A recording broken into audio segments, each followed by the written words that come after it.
Lakini kwenye swala la maridhiano sasa, ile aliyozungumza rais jana, mimi sioni kama kuna dhamira ya kweli ya maridhiano kwa jinsi nilivyosikia ule hotuba, kwa sababu yani rais katika mazungumzo yake yani amepongeza na kusifia sababu zile ambazo zilipelekea yale mambo yalitokea tarehe 29 yafanyike. Yalitokea tarehe 29, watu waliingia kwenye maandamano ni kwamba wanapinga mfumo wa uchaguzi uliopo Tanzania, ndio wakaingia barabarani. Ndio sababu kubwa maana yake. Na rais amesimama jana anapongeza tume, kwa maana kwamba anapongeza kwamba ule mfumo wa uchaguzi uliopo Tanzania ni ule.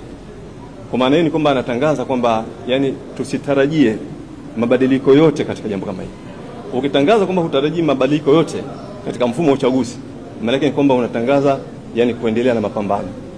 Kwa sababu hiyo ndio ilipelekea watu 29 wakaingia.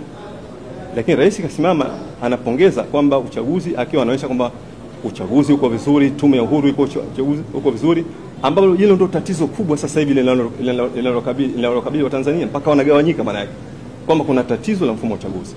Na kwa bahati nzuri hilo jambo liko dhahiri kabisa. Bahati nzuri mimi mwenyewe nimeshiriki kwenye uchaguzi. Mpaka leo ninapokueleza sasa hivi sijui yani mimi kama nimeshindwa au nimeshinda. Sijui.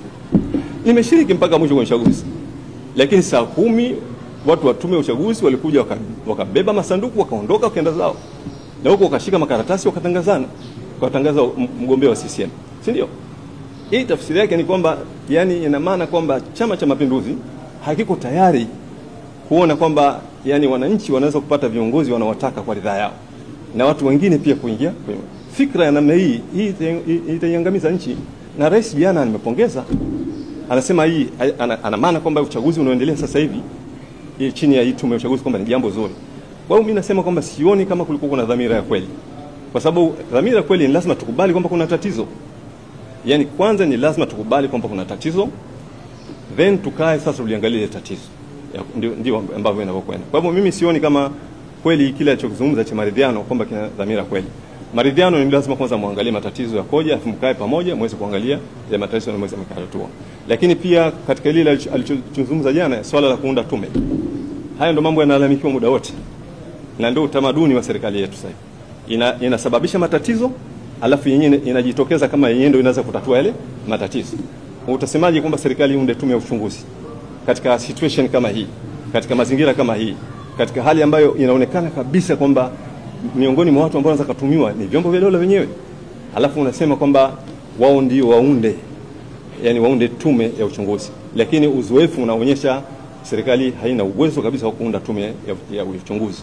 Wameunda tume nyingi na hazikufanya chochote kile, na hakukuwa na ukweli wote ule.